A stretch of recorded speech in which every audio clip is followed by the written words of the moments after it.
कि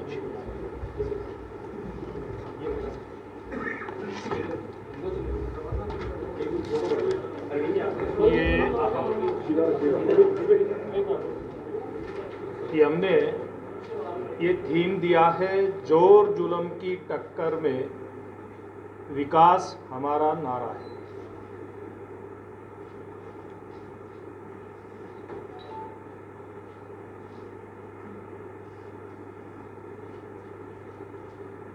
हो गया?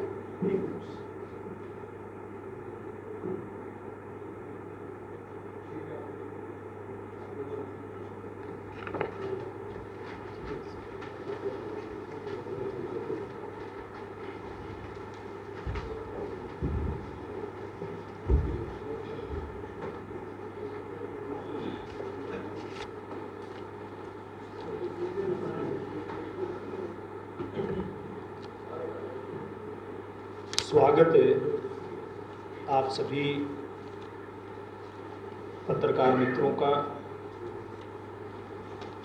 आप सब इस बात से भली भांति परिचित हैं कि एलनाबाद का जो उपचुनाव हो रहा है, जिसकी जरूरत नहीं थी, क्योंकि केंद्र की नरेंद्र मोदी जी के नेतृत्व की एनडीए की सरकार ने 3 नए कृषि कानून बनाए और उन कानूनों के विरोध में विरोधी जो राजनीतिक दल हैं उनके समेत हमारे प्रदेश के कुछ किसान संगठन, इन्होंने इसका विरोध किया और विरोध के बाद जब कई दौर की बातचीत किसान संगठनों के साथ सरकार की हुई और उसमें कोई समाधान निकलता दिखाई नहीं दिया, तो केंद्र सरकार ने 1.5 साल के लिए इसके ऊपर रोक लगाई। माननीय उच्चतम न्यायालय ने भी इसको स्टे किया। एक समिति भी बनाई कि किसान संगठन उस समिति के सामने जो कोर्ट के आदेश पे बनी अपनी बात आकर के कहें, जो पक्ष में कहना चाहता है पक्ष में कहे, विरोध में कहना चाहता है विरोध में कहे, अपनी बात कहने का सबको एक मौका दिया गया। लेकिन एलनाबाद के उस समय के विधायक चौधरी अभय सिंह चौटाला, उन्होंने अपना रिजाइन दिया और ये कह करके दिया कि जब तक कानून वापस नहीं होंगे मैं विधानसभा में नहीं जाऊंगा, अपना रिजाइन देता।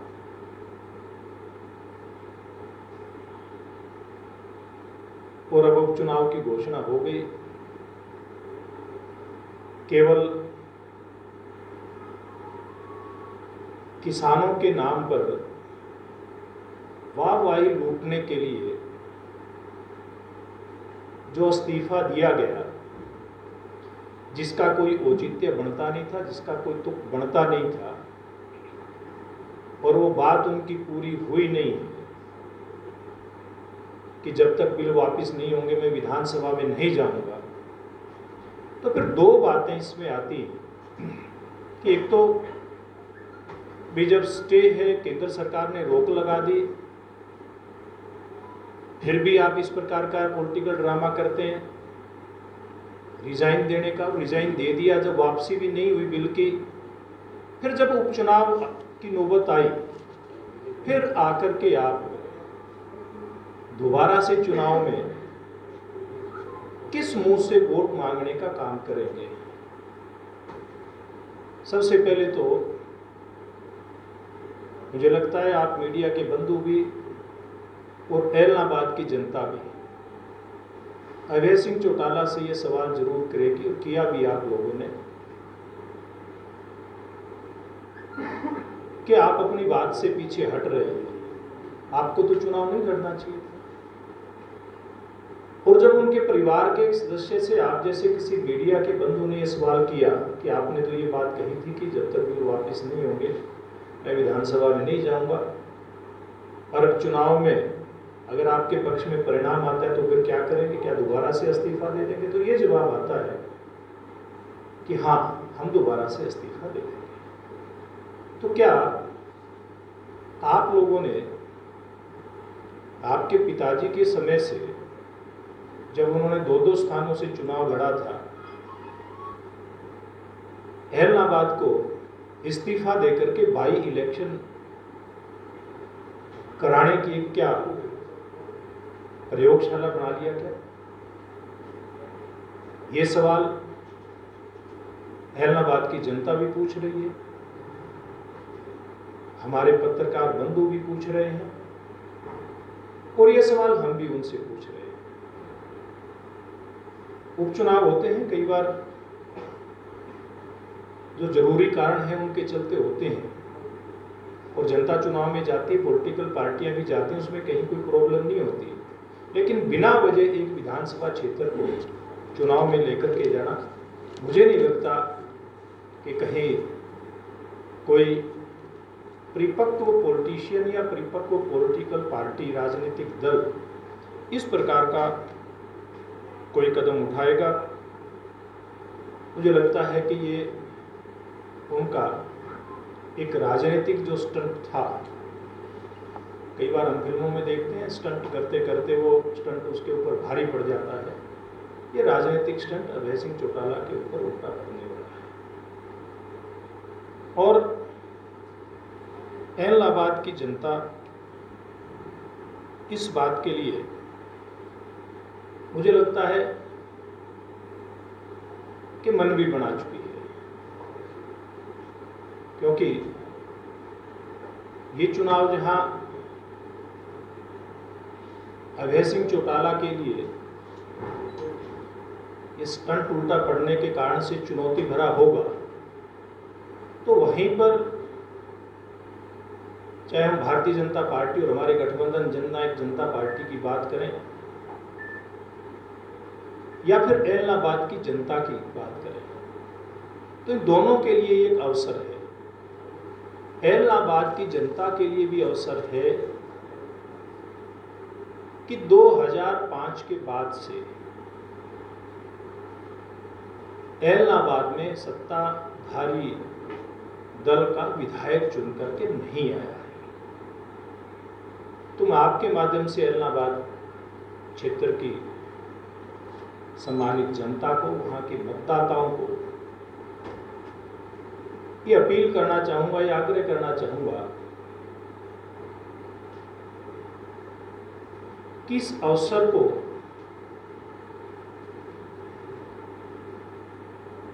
वो एक जो ये मौका आया है, अवसर आया है, इसको आज से जाने ना दें, क्योंकि अभी हमारी सरकार के 3 साल पड़े हैं और एलनाबाद की जनता राजनीतिक रूप से जागरूक है। तो मुझे लगता है कि वो अवश्य ही हमारे गठबंधन के प्रत्याशी भाई गोविंद कांडा जी के पक्ष में मतदान करेगी, और जो 17 साल से जो विकास के मामले में कहीं न कहीं स्थानीय जो नुमाइंदगी विधायक करता है, उसके प्रयास नहीं होने के कारण से विकास के मामले में पिछड़ा है। हम लोग एक साथ विधानसभा में थे, अभय सिंह चौटाला भी थे, हम लोग विधानसभा में उनको टोकते भी थे। क्या बड़ी बड़ी बातें करते हैं, विपक्ष के नेता के नाते वो आपकी जिम्मेवारी है कि आप प्रदेश की बात करें, लेकिन कभी एलनाबाद की जनता की भी चिंता कर लीजिए। लेकिन उन्होंने कभी नहीं की। अब ये वहाँ की जनता, एलनाबाद की जनता, उनसे पिछले सालों में, चाहे वो ये क्षेत्र दड़बा डिलिमिटेशन से पहले था उसके गांव हो, या फिर एलनाबाद जो डिलिमिटेशन के बाद नया विधानसभा क्षेत्र बना है इसका क्षेत्र हो, तो सब लोग उनसे हिसाब मांगने के लिए तैयार हैं कि इतने सालों से आपने क्या किया, और वो हिसाब बराबर करने की जैसे अपनी परंपरा है, तो उसके लिए तैयारी है। और आज हमने जैसे इस चुनाव के लिए एक नारा लॉन्च किया है, ये हमने बहुत सोच समझ करके ये नारा दिया है इलाहाबाद की जनता के लिए। जोर जुल्म की टक्कर में विकास हमारा नारा, कि किस प्रकार से दबंगई ये राजनेता चुन करके इस क्षेत्र के अंदर करते रहे, किस प्रकार से चाहे नौकरियां हो, विकास की बात हो, मैं और मेरा इससे बाहर कहीं कभी निकले नहीं। तो दूसरी तरफ हमारी सरकार ने मुख्यमंत्री मनोहर लाल जी के नेतृत्व में पहले 5 साल और अब गठबंधन की सरकार ने ये सारा जो क्षेत्रवाद समाप्त करके सबका साथ, सबका विकास, सबका विश्वास और सबका साथ, इस नारे को सार्थक करते हुए पूरे हरियाणा में जो विकास कराने की एक बात लेकर के चले थे, अब वो यहाँ की जनता के लिए भी मौका होगा। तो प्रमुख रूप से मैंने ये बातें आप लोगों के सामने रखनी थी कि आज हम इस नए नारे के साथ जोर जुल्म की टक्कर में विकास हमारा नारा है, ये लेकर के जनता के बीच में जाएंगे। चल रहे हैं, कार्यक्रम चल रहे हैं। नॉमिनेशन हमारे उम्मीदवार का होते ही, चाहे उम्मीदवार के कार्यक्रम हैं या हमारी पार्टी के कार्यकर्ता, गठबंधन के कार्यकर्ताओं की बैठकें हैं, ये बैठक करके हमारे एक एक कार्यकर्ता को हमने मैदान में जहां उसकी ड्यूटी, जिम्मेवारी निश्चित करनी थी, वो करके उसको लगा दिया है। और आज एक एक गांव में, शहर के, इलाहाबाद के सभी 17 वार्डों में भारतीय जनता पार्टी के कार्यकर्ता अपनी ड्यूटी पर तैनात हैं। प्रत्याशी का जगह जगह विरोध हो रहा है, लोग जी नहीं घुसने दे रहे, जी, तो आप कैसे कर पाओगे? देखिए, निश्चित रूप से किसान आंदोलन और किसान संगठनों की आड़ में कुछ लोग, खास करके 2 राजनीतिक जो दल हैं, विशेष दल हैं, उनके कार्यकर्ताओं की फोटोएं भी हमने जारी की हैं और चुनाव आयोग को उनकी शिकायत भी की है। वो हमारे प्रचार में बाधा डालने का प्रयास कर रहे हैं। उपचुनाव तो बड़ौदा का भी हुआ, इसी किसान आंदोलन के शुरू होने के बाद, यानी कि इसी राजनीतिक वातावरण के अंदर हुआ। वहां किसानों ने जहां अपनी बात कहनी थी कही, सभ्य तरीके से कही, और अब भी किसान संगठन जहां कहीं अपनी बात करें सभ्य तरीके से कह रहे हैं। लेकिन ये बात विचार करने की है, ये आप लोगों के विचार करने के लिए, सामाजिक संगठनों के लिए, फिर किसानों के लिए भी विचार करने की बात है कि इस प्रकार से जो कुछ लोग किसान संगठनों को बदनाम करने का प्रयास कर रहे हैं, इनके साथ क्या होना चाहिए। जैसे हमारे उम्मीदवार गोविंद कांडा जी गुरुद्वारा साहिब में दर्शन करके वापिस आ रहे थे, तो कुछ लोगों ने हमारे किसान मोर्चा के जिला अध्यक्ष के साथ हाथापाई और धक्का मुक्की की। उसके बाद वहाँ जो गुरुद्वारा साहिब है, उसके जो कमेटी है, इस कमेटी ने इस घटना की कड़ी निंदा की और उन्होंने कहा कि गुरुद्वारा साहिब समेत कोई भी धार्मिक स्थल ऐसा है, सामाजिक संस्थान है, वहाँ इस प्रकार का विरोध निंदनीय है। ये बात वहाँ की कमेटी ने कही। उन्होंने बयान जारी करके इस घटना के ऊपर दुख भी जताया कि इस प्रकार की घटना नहीं होनी चाहिए। और किसान नेता गुरनाम सिंह चढ़ूनी ने भी इस बात की निंदा भी की है और ऐसे लोगों से बचने की भी बात कही है और किसान संगठनों से ये कहा है कि इस प्रकार से हमारा जो संगठन है, किसान मोर्चा है, किसी भी प्रकार की इजाज़त नहीं देता कि कहीं हुड़दंग किया जाए। तो मुझे लगता है कि ये जल्दी ही ये लोग जो इनका इस प्रकार का कुछ राजनीतिक दलों के कार्यकर्ताओं का ही काम है, वो जनता के सामने कुछ लोग तो बेपर्दा हो गए, कुछ समय के बाद हो जाएंगे। सर, आपने कहा कि एलनाबाद विधानसभा डेवलपमेंट में पीछे रह गया जी। भारतीय जनता पार्टी का अगर उम्मीदवार जीतता है तो वहाँ पे डेवलपमेंट जी। उसी भारतीय जनता पार्टी के कैंडिडेट का एक भाई विधायक है जी। आपके लंबे समय से आपके साथ है जी। जिस समय ये सब डेवलपमेंट हुआ जिसको एलनाबाद में गिराया जा सके। देखिए, मैं एक बात कहना चाहूँगा कि कोई भी चुना हुआ प्रतिनिधि है, उसकी जिम्मेवारी है कि वो अपनी विधानसभा क्षेत्र की आवाज विधानसभा में उठाए। मुख्यमंत्री जो प्रशासनिक जो मशीनरी है उसके माध्यम से वो लोगों की इच्छाएं उनकी पूर्ति करे। सिरसा में भी पूरे प्रदेश के साथ साथ इस 2 वर्ष का जो हमारा दूसरी पारी जो शुरू हुई इसका काल है, इसमें प्रयास हुआ है कि काम जो भी विकास के हैं वो हों। लेकिन आप भी जानते हैं और हम भी जानते हैं कि जो कोविड की बीमारी के कारण से लगातार 2 बार हम सब लोग लॉकडाउन हुए, अपने आप को लॉकडाउन हम सब लोगों को करना पड़ा। तो इसके कारण से कहीं कहीं जो चीज़ें होनी चाहिए उसमें कमी खाली सिरसा में नहीं, पूरे देश के अंदर इसकी कमी रही है। और मैं समझता हूँ आगे भविष्य में ईश्वर करे बीमारी ना आए तो जो कहीं कमी रही है विकास की वो हम पूरी करेंगे। और अगली बात जहाँ तक हमारे उम्मीदवार की बात है, गोविंद कांडा जी की बात है,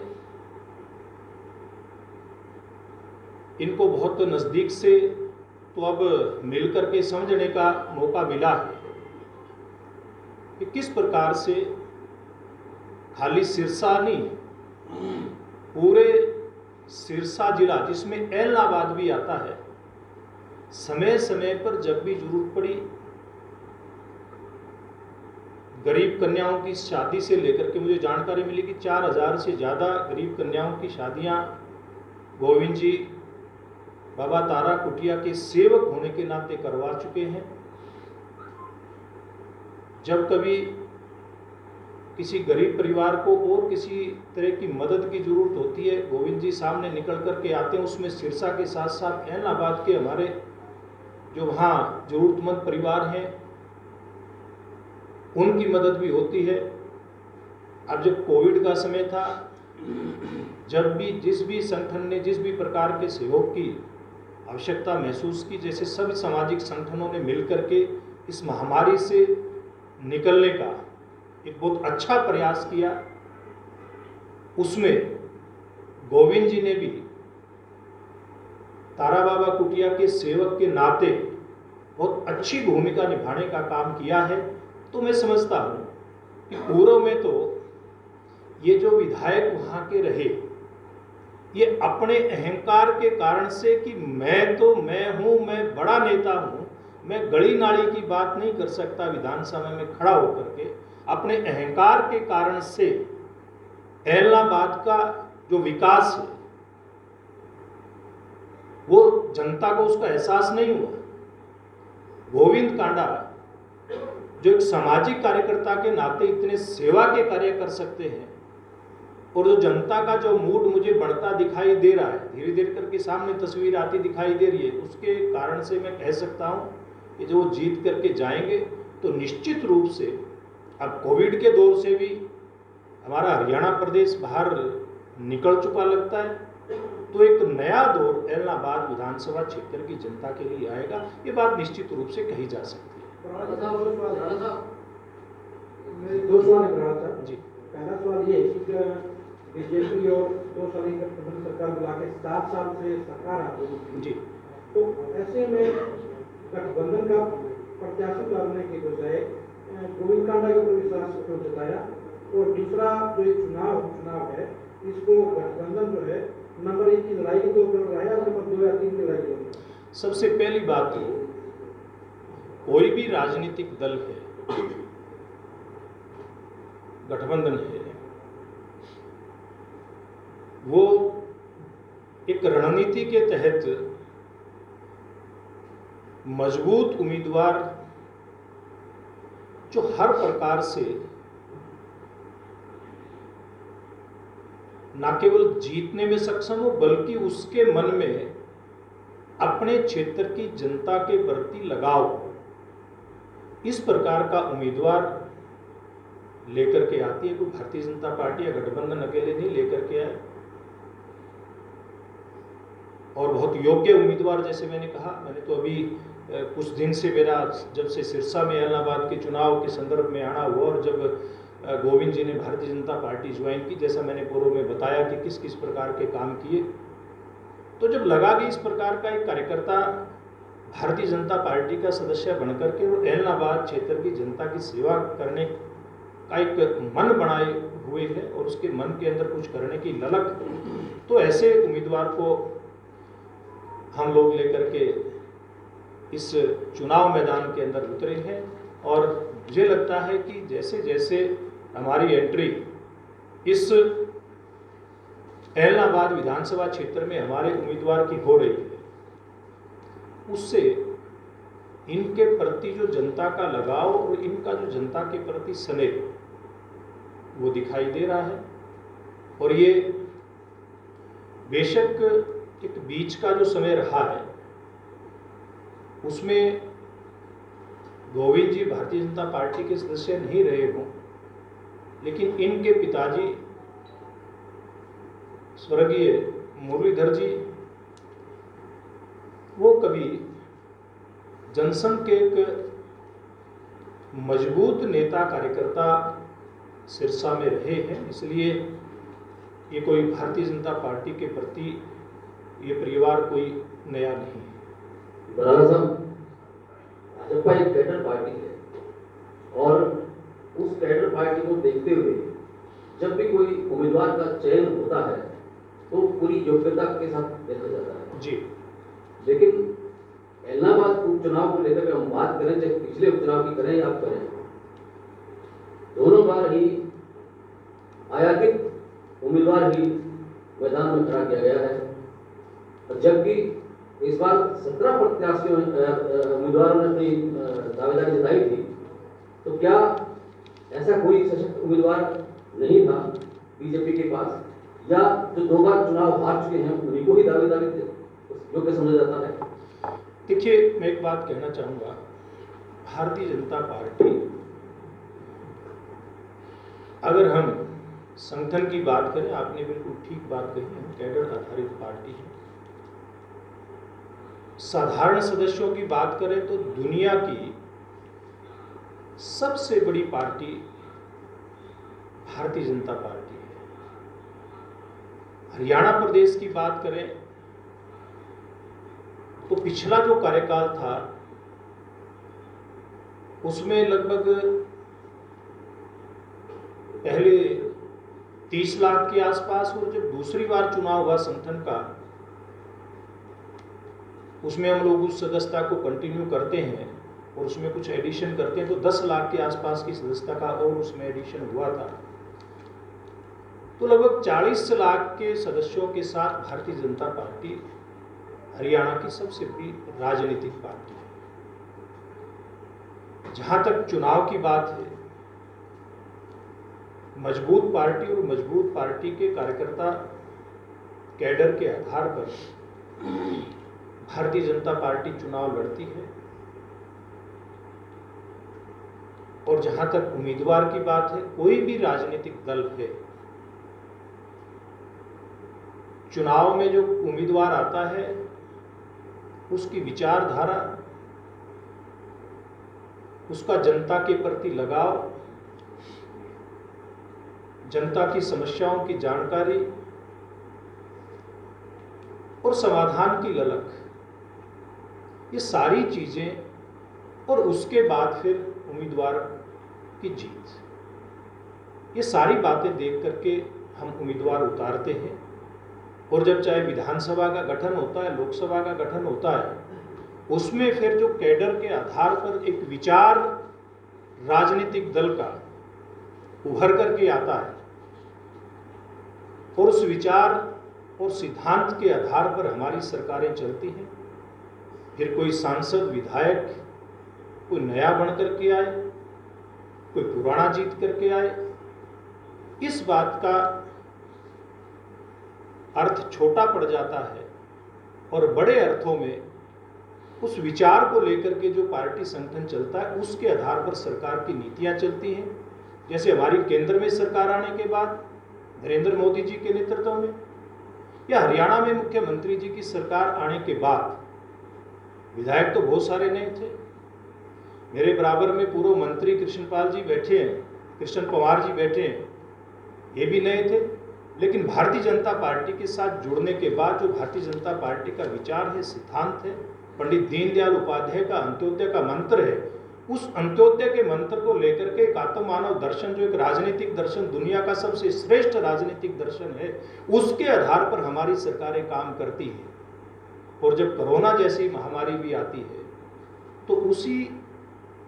राजनीतिक इच्छा के बल पर सबको साथ लेकर के हमारा राजनीतिक नेतृत्व दुनिया की सबसे बड़ी महामारी से कुशलता के साथ अपने देश को निकालने का काम करता है। ये हमारे विचार की ताकत जी। नगर परिषद की जो चेयरपर्सन चुनी है, उस वक्त लोपा की जो चेयरपर्सन चुनी गई है, और जहाँ बीजेपी का भी कोई और चुनी जाए, और उसके बाद धोखाधड़ी हुआ, जो भी हुआ, इवन जो आदित्य देवलाल जी बैठे हैं हमारे बीच में, इन्होंने भी बाद में कहा कि हमारे साथ छल हुआ है, कपट हुआ, गलत हुआ। तो क्या अब उसी छल कपटी के साथ? देखिए, मैं एक बात कहना चाहूँगा आपके सवाल के जवाब में कि जब दो राजनीतिक दल आमने सामने होते हैं तो सब लोग अपनी अपनी राजनीतिक ताकत का इस्तेमाल करते, इसमें कहीं कोई बुराई नहीं है। अब विचार के आधार पर इस देश में अलग अलग राजनीतिक दलों ने अपनी लड़ाई लड़ी। 1975 में कांग्रेस के खिलाफ बहुत सारे दल जनता पार्टी के बैनर के नीचे आए। उसके बाद श्रीमान अटल बिहारी वाजपेयी जी के राज में इस देश के अंदर एनडीए का गठन हुआ और एक गठबंधन की नई राजनीति का उदय अटल बिहारी वाजपेयी जी के समय में हुआ। हम वो समय भी आता है जैसे वर्तमान में भी है, हम अपने अपने विचार के आधार पर लड़ाई लड़ते हैं। और जब कई बार इस प्रकार का मौका आता है जब स्पष्ट बहुमत नहीं होता है,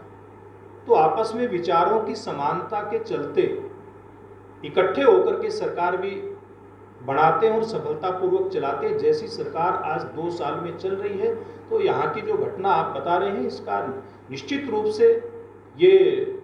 जो एक हमारा दुनिया का सबसे बड़ा लोकतंत्र है, इसकी एक खूबसूरती मैं कहूँगा कि हम अपना जो विचार है, अपने जो मुद्दे हैं, उनके ऊपर आमने सामने भी होते हैं। और जब लोकतांत्रिक व्यवस्था में इस बात की जरूरत होती है कि कोई दल सरकार बनाए बिना बहुमत कि, अगर हंग असेंबली है तो उसमें मौका आता है तो एक साथ मिलकर के न्यूनतम साझा प्रोग्राम बना करके सरकारें बनाते और चलाते हैं, और सफलतापूर्वक अटल बिहारी वाजपेयी जी से लेकर के हमारी एनडीए की सरकार नरेंद्र मोदी जी के नेतृत्व में बेशक हमें स्पष्ट बहुमत मिला, लेकिन बाकी दलों को भी साथ लेकर के चले, और हरियाणा में हमारी सफलता की सरकार साथ चल रही है। तो इस प्रकार के मौके राजनीतिक क्षेत्र के अंदर आते हैं और भविष्य में भी कोई इस प्रकार की कोई घटनाएं होती रहेंगी। राधा जी, अभी आपने एक नारा दिया विकास का जी, जो आपने इसमें दिया है, ऐसे 3 प्रमुख कौन से ऐसे विकास कार्य होंगे जो आप करें? 3 ही आपको। देखिए, प्रमुख रूप से जो मैं इस क्षेत्र में आज से नहीं, मैं पिछले 20 साल से जब युवा भाजपा का कार्यकर्ता था, युवा मोर्चा का कार्यकर्ता था, उस समय से टच में हूँ। यहाँ जो कृषि के क्षेत्र में लोगों ने अपनी मेहनत के कारण से तो तरक्की की है, लेकिन जैसे जल भराव जैसी जो समस्याएं हैं, आज भी इस विधानसभा क्षेत्र का, इस जिले का बल्कि लगभग 12,500 एकड़ का रकबा है जिसमें पानी का भराव है। उस पानी के भराव को, यानी कि जो सेम है, उस सेम ग्रस्त क्षेत्र को ठीक करना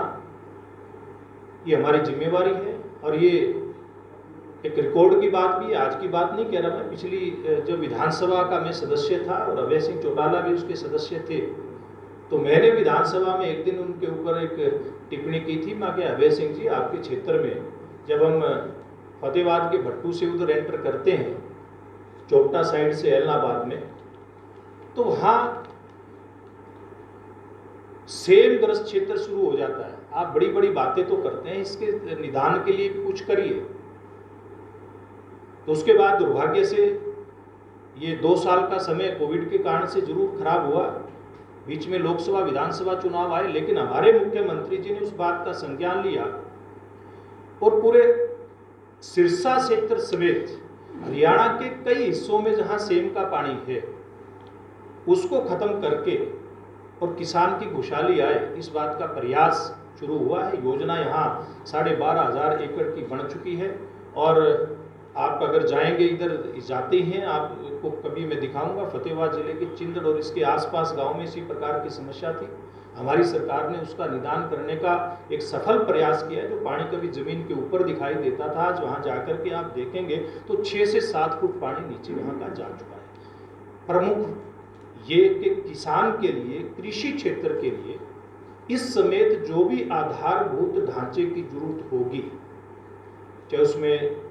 सिंचाई का पानी टेल तक पहुंचाने की बात हो, कहीं कहीं 1-2 जगह दिक्कत है, उसका समाधान भी पीछे मुख्यमंत्री जी से कुछ किसान मिले थे, करवाने की बात हुई थी, उसके ऊपर ठोस बात हुई है। और अगली बात है कि शिक्षा के क्षेत्र में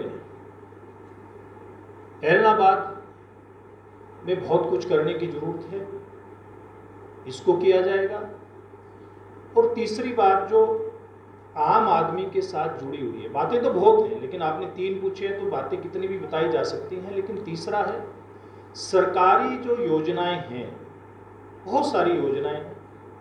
वो विकास की योजनाएं भी हैं, जन कल्याण की योजनाएं हैं, गरीबोत्थान की योजनाएं हैं, शिक्षा के क्षेत्र में है। ऐसी सब योजनाएं जो केंद्र और प्रदेश सरकार की हैं, उनका लाभ पंडित दीनदयाल उपाध्याय जी का जो अंत्योदय का हमारा मंत्र है, अंत का उदय, अंतिम व्यक्ति तक इन योजनाओं का लाभ कैसे पहुंचे, ये हमारी प्राथमिकता में रहेगा। और हम वो जल्दी आपके सामने जो एलनाबाद के लिए हमारा जो घोषणा पत्र होगा उसको भी जारी करेंगे, डिटेल में फिर जिस दिन करेंगे उस दिन आपसे चर्चा करेंगे। देखिए, थोड़ा सा चुनाव पहले से बहुत व्यस्त प्रोग्राम है। एक सवाल सर, आपके उम्मीदवार का इनेलो से मुकाबला मानते हैं या कांग्रेस से? देखिए, मैं एक बात कहता हूं कि यहाँ की जनता को जिन जिन लोगों ने छलने का काम किया है एलनाबाद की जनता को, और वो एलनाबाद की जनता उनको सबक सिखाने का काम करेगी। फिर तीसरे पे कौन आएगा, दूसरे पे कौन आएगा, चौथे पे कौन आएगा, ये ऐलनाबाद की जनता तय करेगी। और मैं एक बात विश्वास के साथ आपके बीच में कह रहा हूँ, जो हमारे पास लोगों का फीडबैक है, क्योंकि फीडबैक वैसे नहीं आता, हमने जो जन कल्याण के काम किए हैं, जो गरीब व्यक्ति, जो खास करके रोजगार की बात करें तो रोजगार आम आदमी के लिए, जैसे मैंने कहा ना, मैं और मेरा यहाँ चलता था ऐलनाबाद में। हमारी सरकार आने के बाद कहीं पर ऐलनाबाद विधानसभा क्षेत्र से ही एक अनुसूचित जाति परिवार से हमारी एक बेटी पुलिस में एएसआई सब इंस्पेक्टर भर्ती होती है। एक इसी क्षेत्र का, शायद ये डबवाड़ी के आसपास का, 2016 में भर्ती हुई थी एससीएस, उसमें वाल्मीकि समाज से वो भर्ती होता है। जो बेटी पुलिस में भर्ती, उसका परिवार तो भट्ठे के ऊपर ईंट बनाने का काम करता है, आज भी करता है। मैं कितने उदाहरण ऐसे बता सकता हूं। ये ऐसे उदाहरण हैं कि जनता को लगता है कि इस बार मौका है कि हम लोग ये ऐलनाबाद के उपचुनाव के माध्यम से, जो इस क्षेत्र में नौकरियों का सूखा रहा, इस क्षेत्र में जो विकास की योजनाएं ठीक प्रकार से यहाँ का जो हमारा उसको कह सकते हैं प्रतिनिधि, उसने प्रयास नहीं किया, उस प्रयास को सार्थक करने के लिए अपना उम्मीदवार यहाँ से चुन करके भेजने का मौका, बहुत सारी ऐसी बातें जो जनता के दिल के अंदर हैं। और 30 तारीख को जब चुनाव में जाएंगे तो निश्चित रूप से कमल का बटन दबा करके हमारे गठबंधन के जो प्रत्याशी हैं गोविंद कांडा, उनको जिताने का काम करें। आप सबका बहुत बहुत धन्यवाद। आपके लिए है ना, दोबारा मिलते रहेंगे, आपसे मिलेंगे। देखिए, आपने अभी कहा, मैं एक बात कहता हूँ, खर्ची वाला आपने बताया, मैं सिर्फ एक जानकारी आपको चाहता हूँ कि भाजपा और जनता गठबंधन के बाद ऐसा कोई एक उदाहरण दीजिए जो पर्ची सिस्टम पे खराब हो। देखिए, उदाहरण एक देने की जरूरत ही नहीं है। जितनी भी भर्तियां हुई हैं ऑन रिकॉर्ड, जैसा आपने चाहे मैं बता रहा हूं, देखिए एक मिनट के लिए आप सुनिए। हमारी सरकार जो आई 2014 में, उससे पहले की अगर बात करें तो 1999 से लेकर के 2004 तक केवल 11,800 बच्चों को रोजगार मिला। 2005 से लेकर के 2014 तक 9.5 साल के कार्यकाल में हुड्डा साहब ने लगभग 20,000 लोगों को रोजगार दिया। और हमारी सरकार 85,000 से ज़्यादा तो हरियाणा स्टाफ सिलेक्शन कमीशन के माध्यम से और लगभग 4800 के आसपास हरियाणा पब्लिक सर्विस कमीशन के माध्यम से रोजगार दिया। और एक एक बच्चे का उदाहरण अगर चाहोगे तो मेरे पास सूची है, मैं खाली नहीं बैठा हूं, रिकॉर्ड के साथ बैठा हूं, आपको उपलब्ध करवाएंगे, चिंता करने की बात नहीं है। 30 तारीख तक आपके बीच में है। आपका बहुत बहुत धन्यवाद। आप सभी भोजन के लिए आमंत्रित हैं, आप सबका बहुत बहुत धन्यवाद।